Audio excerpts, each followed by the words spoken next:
के साथ की द्विपक्षीय वार्ता, सहयोग बढ़ाने पर चर्चा, विश्व कप के लिए भारत आने का दिया न्यौता।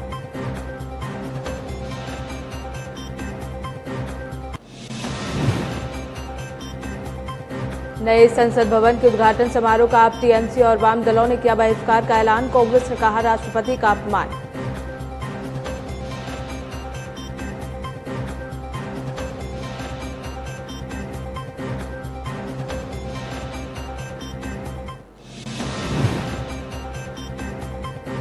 श्रीनगर में G20 की बैठक का आज आखिरी दिन, इको टूरिज्म मंथन, उपराज्यपाल बोले नए युग का गवाह बन रहा है जम्मू कश्मीर।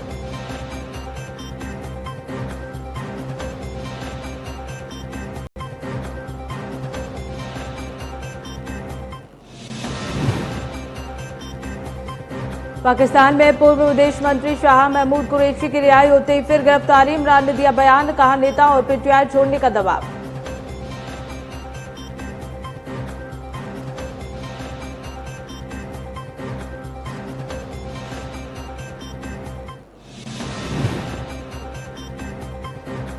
योगी सरकार के मंत्रिमंडल विस्तार की चर्चा तेज, नए चेहरे किए जा सकते हैं शामिल, कुछ ही हो सकती है छुट्टी।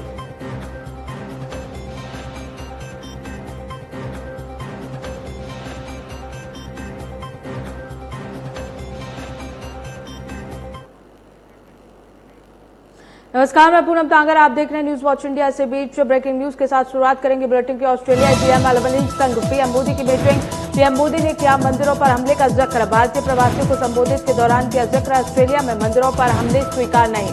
प्रधानमंत्री मोदी ने कहा कि किसी भी तरह के हमले मंदिरों पर स्वीकार नहीं किए जाएंगे।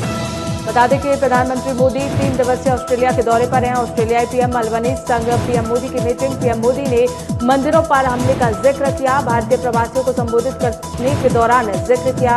उन्होंने कहा कि ऑस्ट्रेलिया में मंदिरों पर हमला किसी भी तरह बर्दाश्त नहीं किया जाएगा। ऑस्ट्रेलिया पीएम अल्बनीज संग प्रधानमंत्री मोदी की बैठक, पीएम मोदी ने मंदिरों पर हमले का जिक्र करते हुए कहा कि भारतीय प्रवासियों को संबोधन के दौरान ऑस्ट्रेलिया में मंदिरों पर हमले को बिल्कुल भी स्वीकार नहीं किया जाएगा। बता दें कि प्रधानमंत्री मोदी इस दौरान दौरे पर हैं। जापान के बाद वो सीधे ऑस्ट्रेलिया पहुंचे, जहां 3 दिवसीय दौरे पर प्रधानमंत्री मोदी, आज उनका आखिरी दिन ऑस्ट्रेलिया में। और ऐसे में प्रधानमंत्री मोदी ने ऑस्ट्रेलिया के प्रधानमंत्री के साथ मीटिंग की। अल्बनीज संग पीएम मोदी की मीटिंग के दौरान उन्होंने मंदिरों पर हमले का जिक्र किया, भारतीय प्रवासियों को भी संबोधित किया और उन्होंने कहा कि ऑस्ट्रेलिया में मंदिरों पर हमले स्वीकार नहीं किए जाएंगे।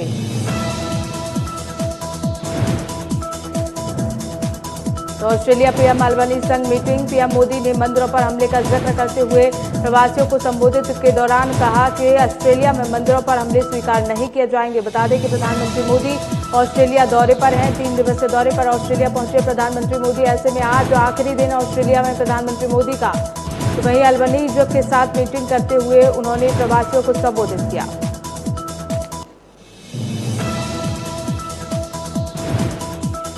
तत्वों की गतिविधियों के संबंध में हमने पहले भी बात की थी और आज भी हमने बात की है। भारत और ऑस्ट्रेलिया के सौहार्दपूर्ण रिश्तों को कोई भी तत्व अपने विचारों या अपने एक्शन से आघात पहुंचाए, ये हमें स्वीकार्य नहीं है। प्रधानमंत्री अल्बनीजी ने इस संदर्भ में जो कदम उठाए हैं, मैं इसके लिए उनको धन्यवाद देता हूं। साथ ही उन्होंने मुझे एक बार फिर आश्वस्त किया है कि वो ऐसे तत्वों के विरुद्ध सख्त एक्शन लेते रहे। तो वहीं देश के प्रधानमंत्री नरेंद्र मोदी 2 दिन के ऑस्ट्रेलिया के दौरे पर हैं। जैसे ही उन्होंने सिडनी के कुडोस बैंक एरेना में भारतीय समुदाय के एक कार्यक्रम में शामिल हुए, वहीं पर भारतीय समुदाय की होड़ लग गई और लोग मोदी मोदी के नारे लगाने लगे। प्रधानमंत्री मोदी का ये दौरा काफी खास है, इस रिपोर्ट में देखिए।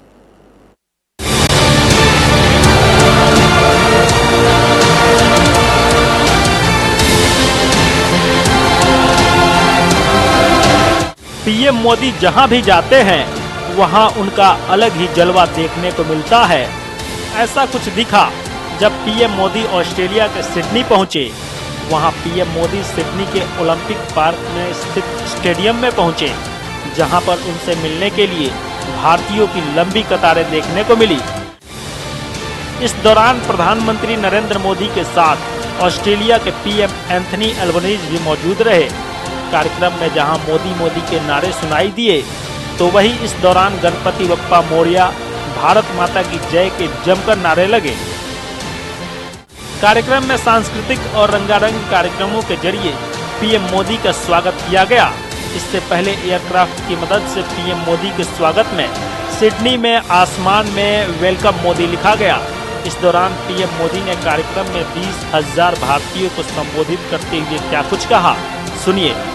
साथियों, भारत के पास सामर्थ्य की कमी नहीं है। भारत के पास संसाधनों की कमी भी नहीं है। प्रधानमंत्री नरेंद्र मोदी और ऑस्ट्रेलिया के प्रधानमंत्री एंथनी अल्बनीज ने सिडनी सामुदायिक कार्यक्रम में द लिटिल इंडिया गेटवे की आधारशिला रखी। इस दौरान विदेशी भूमि पर पीएम मोदी ने भारत की ताकत और भारत के जज्बे को बताया। उन्होंने कहा कि आज दुनिया की सबसे बड़ी और सबसे युवा टैलेंट फैक्ट्री भारत में है। आज दुनिया की सबसे बड़ी और सबसे युवा टैलेंट फैक्ट्री जिस देश में है वो है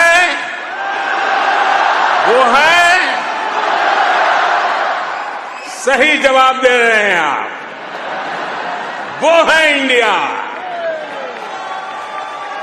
मैं ये बात फिर दोहरा रहा हूं, आज दुनिया की सबसे बड़ी और सबसे युवा टैलेंट फैक्ट्री जिस देश में है वो है। पीएम मोदी ने कहा कि जल्द ही ब्रिस्बेन में भारत का नया कॉन्सुलेट भी खोला जाएगा। आप जब भी भारत आए तो अपना एक ऑस्ट्रेलिया का मित्र भारत जरूर लाएं। इससे उनको भी भारत को समझने में सहायता मिलेगी। पीएम ने भारत माता की जय के नारे के साथ अपने भाषण की समाप्ति की।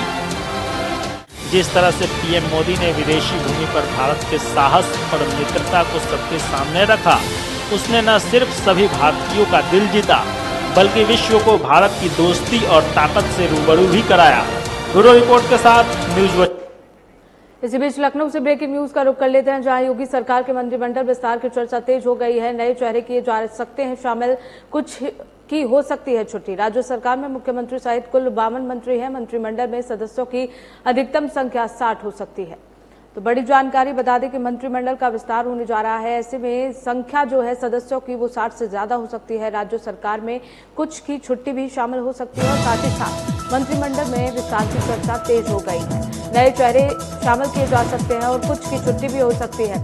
राज्य सरकार में मुख्यमंत्री सहित कुल 52 मंत्री हैं। मंत्रिमंडल में सदस्यों की अधिकतम संख्या 60 हो सकती है। तो राज्य सरकार में कुछ नए चेहरे शामिल हो सकते हैं मंत्रिमंडल में। बड़ी जानकारी, जहां योगी सरकार के मंत्रिमंडल विस्तार की चर्चाएं तेज हो गई हैं। नए चेहरे अब किए जा सकते हैं शामिल, कुछ की छुट्टी भी हो सकती है। साथ ही साथ राज्य सरकार में मुख्यमंत्री सहित कुल 52 मंत्री हैं। ऐसे में मंत्रिमंडल में सदस्यों की अधिकतम संख्या 60 हो सकती है।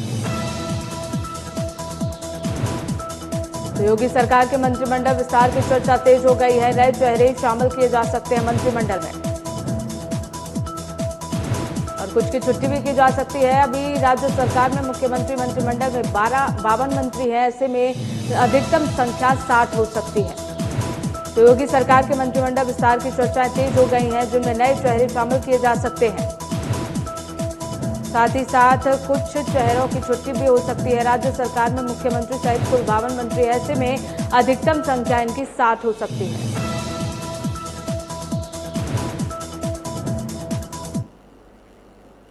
खबरों में आगे बढ़ेंगे। राजस्थान में आज के अंत तक विधानसभा चुनाव है, पर कांग्रेस का झगड़ा सुलझने का नाम नहीं ले रहा है। रिपोर्ट देखिए।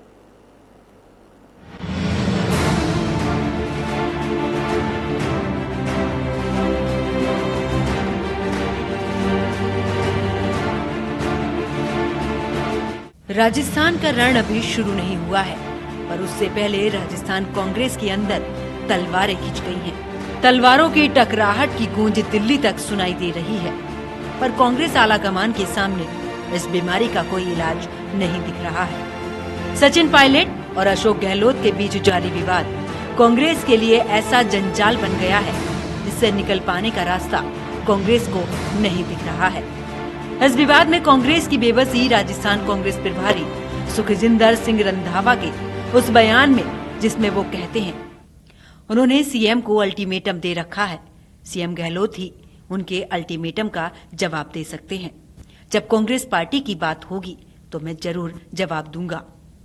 अशोक गहलोत और सचिन पायलट राजस्थान में अकेले नेता नहीं हैं, और भी कई नेता हैं। मैं सभी नेताओं से बात कर रहा हूं। सचिन पायलट ने अशोक गहलोत पर सवाल खड़े करते हुए अशोक गहलोत और बीजेपी नेता वसुंधरा सिंधिया में मिली भगत का आरोप लगाया। पायलट के मुताबिक गहलोत ने चुनाव में जनता से बीजेपी सरकार के समय के घोटालों की जांच करने का आश्वासन दिया था, तो वही अशोक गहलोत पायलट के इन आरोपों को खारिज कर रहे हैं। कार्यकाल में लगातार भ्रष्टाचार हुआ, खुलेआम हुआ। मैंने 3-3.5 साल तक इंतजार करने के बाद हमारी सरकार को, सम्मान्य मुख्यमंत्री जी को मैंने चिट्ठी लिखी, मैंने आवेदन किया उनको। मैंने कहा आपने और हमने मिलकर जो तमाम आरोप लगाए थे, अब लगभग 3.5 साल हो गए, इन आरोपों की जांच होनी चाहिए, लेकिन ना तो जवाब आया ना कार्रवाई हुई। साथियों, राजनीति में जबान लेके चलता वही कामयाब होता है। कामयाब वही होता है जो सबको साथ लेके जाता है, और जो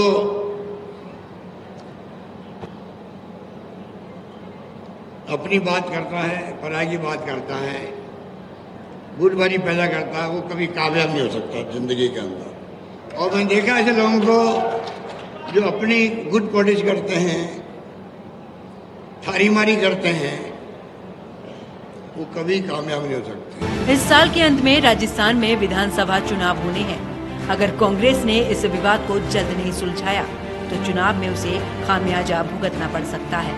bureau report, news watch India.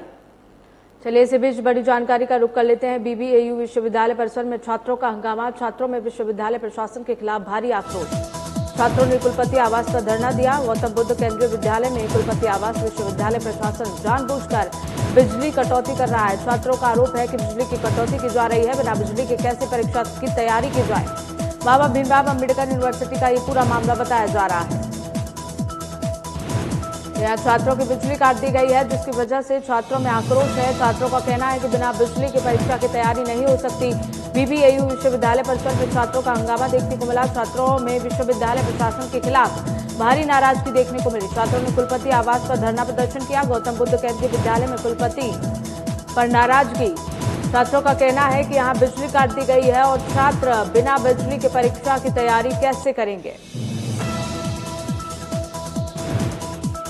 बीबीयू विश्वविद्यालय परिसर में छात्रों का हंगामा देखने को मिला। छात्रों में विश्वविद्यालय प्रशासन के खिलाफ भारी नाराजगी देखी गई। छात्रों का आरोप है कि उनकी बिजली काट दी गई। छात्रों का कहना है कि बिना बिजली के परीक्षा की तैयारी कैसे की जाएगी। इसे लेकर छात्रों में नाराजगी देखी गई। अम्बेडकर यूनिवर्सिटी का मामला।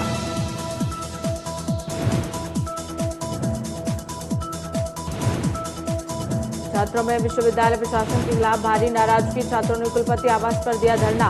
गौतम बुद्ध केंद्रीय विद्यालय में कुलपति आवास है और इस विश्वविद्यालय प्रशासन पर आरोप लगाते हुए कहा कि जानबूझकर विश्वविद्यालय प्रशासन ने बिजली काटी है और बिजली के बिना कैसे परीक्षा की तैयारी की जाए।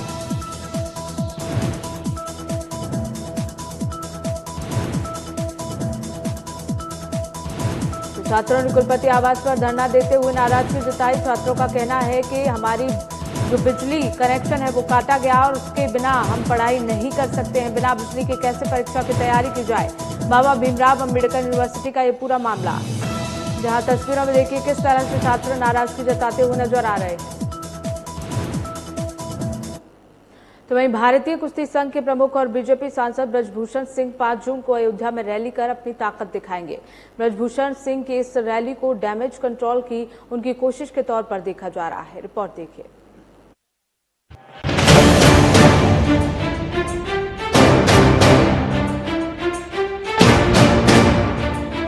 यौन शोषण के आरोपों में घिरे बीजेपी सांसद ब्रजभूषण शरण अब अपनी राजनीतिक साख बचाने की जुगत में लगे हैं और यही वजह है कि ब्रजभूषण ने अब अयोध्या का रुख किया है। अयोध्या में 5 जून को जन चेतना रैली कर करीब 11 लाख लोगों को जुटाने का लक्ष्य रखा है, जिसमें संत और महंत भी शामिल है। अयोध्या में राम कथा पार्क में जन चेतना रैली आयोजित करने का प्लान है। देश भर के संतों के साथ अपने समर्थक जुटाने में ब्रजभूषण कोई और कसर भी नहीं छोड़ रहे हैं, लेकिन शक्ति प्रदर्शन के लिए अयोध्या को चुनना तमाम सवाल भी खड़े कर रहा है। कुश्ती संघ में साख को बट्टा लगने के बाद कहीं केसरगंज से बीजेपी सांसद ब्रजभूषण को राजनीतिक भविष्य का डर तो नहीं सता रहा, क्योंकि ब्रजभूषण पहलवानों के अलावा कई दलों के नेताओं के निशाने पर हैं। और इधर बीजेपी के भीतर भी ब्रजभूषण को लेकर स्थिति साफ नहीं है।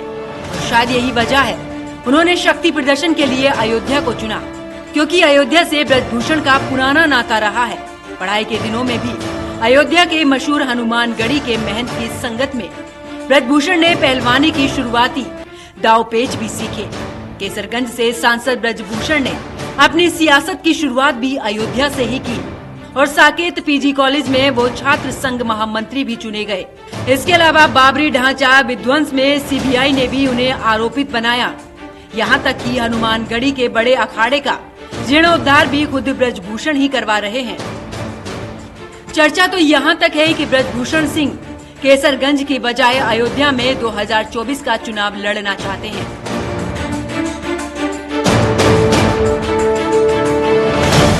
उनके करीबी मान रहे हैं कि अब प्राधिकरण का दायरा बढ़ने के बाद उनका नवाबगंज स्थित घर भी अयोध्या विकास प्राधिकरण की सीमा में आ चुका है और अब अयोध्या उनका संसदीय क्षेत्र हो सकता है। तो साफ है, ब्रजभूषण के राजनीतिक करियर का केंद्र अयोध्या और अयोध्या के मुद्दे ही रहे हैं। यहाँ तक कि अयोध्या के सहारे ही वो राजनीति की सीढ़ियाँ भी चढ़े हैं और अब जब यौन शोषण के गंभीर आरोपों से घिरे हैं तो फिर से अयोध्या को ही ढाल बना रहे हैं। Bureau report, news watch India. चलिए इसी बीच एटा से ब्रेकिंग न्यूज का रुख कर लेते हैं, जहां जवाहर तापी परियोजना में बड़ा हादसा हो गया। ऊंचे हाइट वाला हाइड्रा काम करते समय गिर गया, कई बाइकें क्षतिग्रस्त हो गई, साथ ही साथ 2 लोग घायल हो गए। जवाहर तापी परियोजना के पावर प्लांट में हड़कंप, स्थानीय लोगों की मदद से रेस्क्यू ऑपरेशन जारी किया गया। घायलों को उपचार के लिए भर्ती करा दिया गया है। मलावन की जवाहर तापी परियोजना की घटना बताई जा रही है। ऊंचे हाइट वाला हाइड्रा काम करते समय गिर गया, कई बाइकें क्षतिग्रस्त हो गई, साथ ही साथ 2 लोग घायल हो गए। जवाहर तापी परियोजना के पावर प्लांट में इस हादसे की वजह से हड़कंप मच गया। स्थानीय लोगों की मदद से रेस्क्यू ऑपरेशन जारी किया गया। घायलों को उपचार के लिए अस्पताल में भर्ती कराया गया। मलावन की जवाहर तापी परियोजना की यह घटना बताई जा रही है। तस्वीरें एटा से, जहां जवाहर तापी परियोजना में बड़ा हादसा हो गया। ऊंचे हाइट वाला हाइड्रा काम करते समय गिर गया, जिसकी वजह से कई बाइक क्षतिग्रस्त हो गई, 2 लोग घायल हो गए, जिन्हें अस्पताल में भर्ती कराया गया। स्थानीय लोगों की मदद से रेस्क्यू ऑपरेशन किया गया। घायलों को उपचार के लिए भर्ती करा दिया गया है। मलावन की जवाहर तापी परियोजना की घटना, एटा से तस्वीरें, जहां बड़ा हादसा हो गया।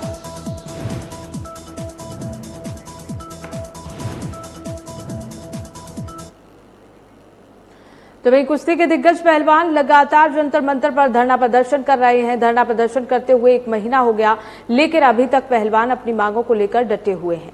पहलवानों ने जंतर मंतर से इंडिया गेट तक कैंडल मार्च निकाला। इस रिपोर्ट में देखिए।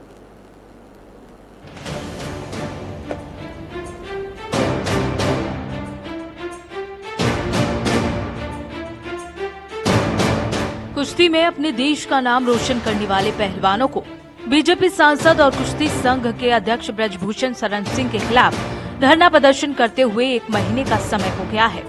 इस प्रदर्शन में साक्षी मलिक, विनेश फोगाट, बजरंग पूनिया समेत कई नामचीन खिलाड़ियों ने कुश्ती महासंघ के अध्यक्ष ब्रजभूषण शरण सिंह के खिलाफ मोर्चा खोल दिया है।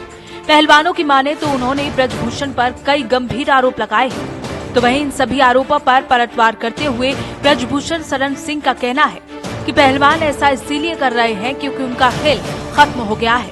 इतना ही नहीं, सभी पहलवान ब्रजभूषण शरण सिंह का नार्को टेस्ट कराने की बात पर भी अड़े हुए हैं।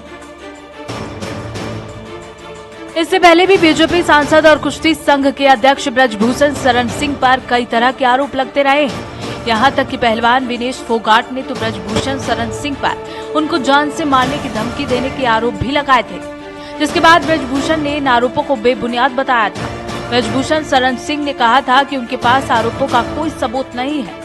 कोई पीड़ित है तो सबूत के साथ मेरे सामने आए, आरोप सही हुए तो फांसी पर लटक जाऊंगा। दरअसल ये खिलाड़ी पिछले 1 महीने से नेशनल फेडरेशन के मनमाने रवैये का विरोध कर रहे हैं। इसी कड़ी में पहलवानों ने इंडिया गेट पर कैंडल मार्च निकाला। अब देखना ये होगा कि आखिर कब तक ब्रजभूषण शरण सिंह के खिलाफ पहलवानों का धरना प्रदर्शन जारी रहता है। Bureau report, news watch India. तो वहीं अब दिल्ली सरकार वर्सेस केंद्र सरकार की लड़ाई सिर्फ दिल्ली तक ही सीमित नहीं रह गई, बल्कि अब ये दिल्ली में केंद्र सरकार वर्सेस विपक्ष की लड़ाई बनती जा रही है। आखिर कैसे दिल्ली की राजनीति में विपक्ष की एंट्री हुई, इस रिपोर्ट में जानिए।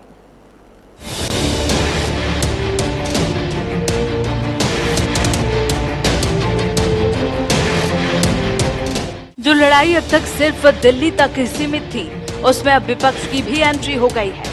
दिल्ली में तबादलों और नियुक्तियों को लेकर जैसे ही सुप्रीम कोर्ट का फैसला दिल्ली सरकार के पक्ष में आया, उसके बाद केंद्र ने अध्यादेश लाकर पूरी की पूरी बाजू ही पलट दी।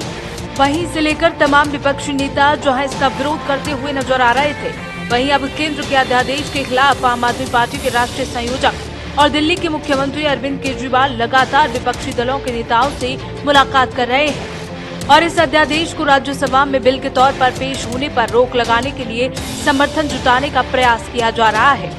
इसी कड़ी में दिल्ली के मुख्यमंत्री अरविंद केजरीवाल तमाम विपक्षी नेताओं से मुलाकात करने वाले हैं। अध्यादेश के खिलाफ समर्थन जुटाने के अरविंद केजरीवाल के देश भ्रमण में उनका साथ दे रहे संजय सिंह ने कहा कि अरविंद केजरीवाल से पिछले दिनों नीतीश कुमार और तेजस्वी यादव की मुलाकात हुई थी।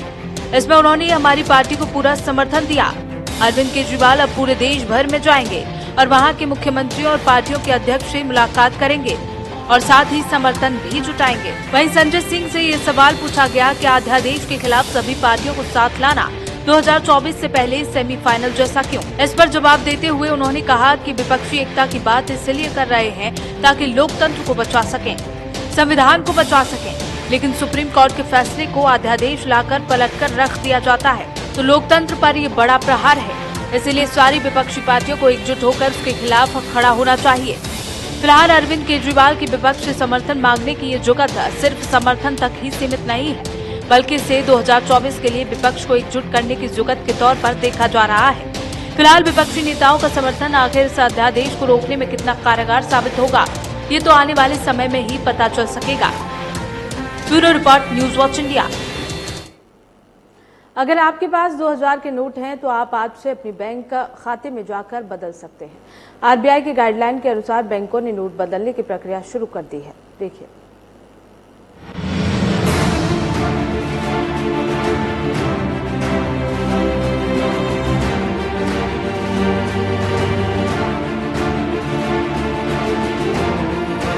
आज से 2000 रुपए के नोट बदलने की प्रक्रिया शुरू हो गई है।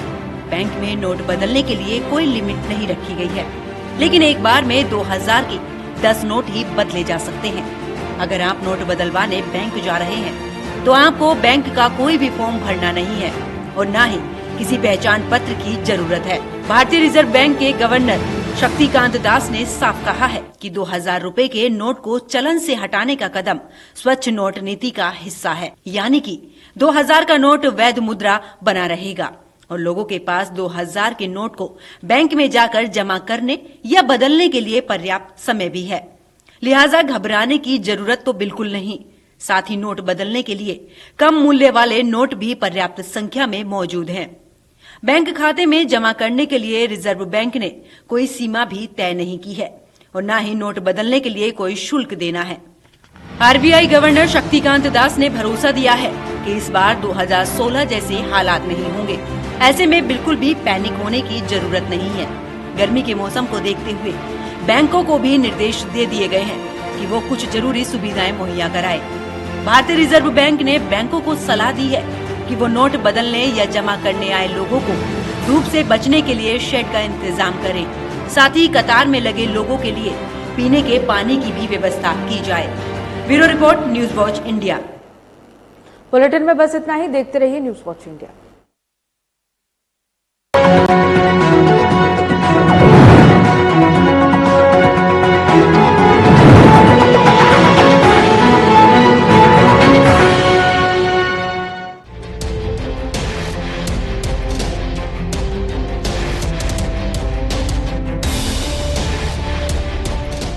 अगर आप भी बच्चों को देते हैं मोबाइल तो थोड़ा सावधान हो जाइए।